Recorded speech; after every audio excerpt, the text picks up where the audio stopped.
Welcome to Chelmsford, Essex, one of London's most desirable and expensive commuter areas. In the heart of it is the small, peaceful village of Great Baddow.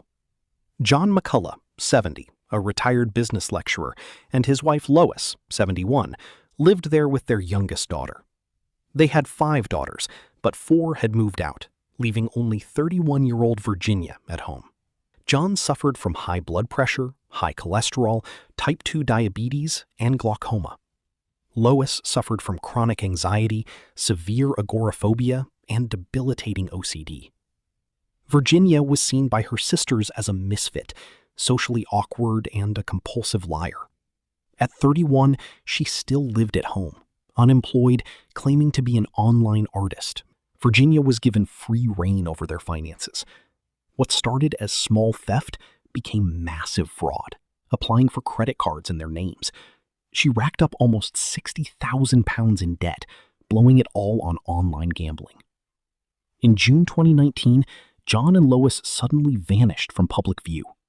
Neighbors stopped seeing them at shops or on their driveway. Yet Virginia was still there, living in the house as if nothing happened. When asked where her parents were, she always had a different, elaborate excuse. Virginia claimed her parents were on holiday. People still received birthday messages and postcards, all faked by Virginia, pretending to be them. Then in 2020, COVID arrived and gave her the perfect cover for their isolation.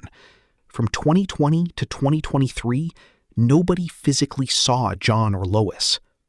By September 2023, John and Lois missed another GP appointment. Their GP knew they took their health seriously and found their long isolation strange. He contacted Essex County Council about the welfare concern. The council called Virginia, who gave her usual sloppy excuse that they were on holiday. On September 15, 2023, police obtained and executed a search warrant at the house. The property was run down, belongings piled everywhere, with a stale smell. At the bottom of the stairs, in a calm and cooperative manner, Virginia said she needed to tell them something.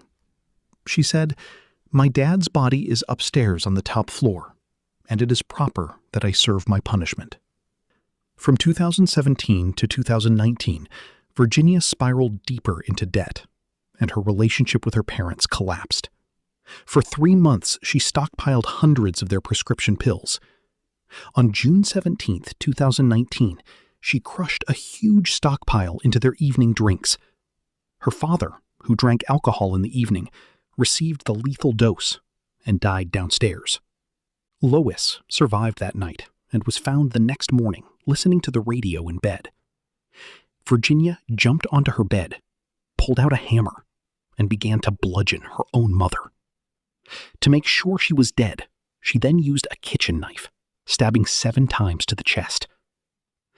Lois tried to fight back, and Virginia cut her own hand open during the struggle.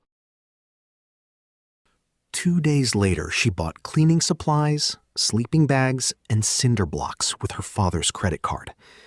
She wrapped her father in a sleeping bag and 11 layers of plastic and built a tomb in his office with cement blocks and wood panels.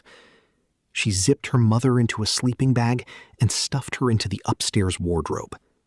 She then lived next to their bodies for 4.5 years. Police found both bodies, and Virginia was charged with 2 counts of murder. It was estimated she spent £150,000 of her parents' money on gambling. Experts said she had autism, paranoia, and personality disorder, but the judge ruled it did not diminish her actions. On October 11th, she was sentenced to life in prison, with a minimum of 36 years before parole.